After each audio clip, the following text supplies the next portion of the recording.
In other words, we move into the cloud and we're experiencing, the things we talked about last time, the hidden costs and, and inefficiencies in terms of the cloud architecture living up to the business objectives.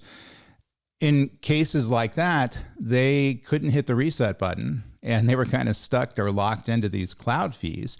And those were going to go on in perpetuity until they figured out some sort of a way to make it happen. Public clouds have had their issues. As I mentioned many times in my articles, you go back in time 10 years ago when I was deploying public clouds, private clouds such as OpenStack, things like that.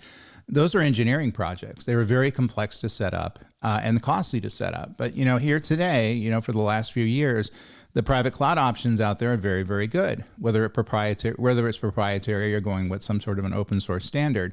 And so pushing private clouds as an architectural option, I always thought was going to be a good idea because in many cases, it doesn't make sense to move all these assets onto infrastructure you don't own because you can't control the costs, as we just talked about, hidden issues, uneconomical, viability of the systems, things like that.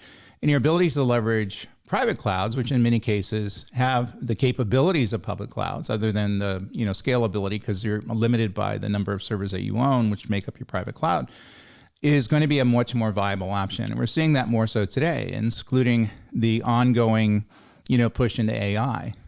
In the majority of cases, and I'm looking out there, it's uneconomically viable to put those workloads, those models into the public cloud providers and pay for the fees there. It's going to be a much better option for you to deploy that on a private cloud platform. And we're seeing that more today. And so when I initially called for it, that was not something that was very popular at the time because the public cloud providers, saw private clouds, rightfully so, as competition. And therefore they didn't want, any credibility to go to the private cloud providers. In many instances, perhaps for, good reasons. Like I mentioned, the private cloud providers were overly complex and overly expensive to set up.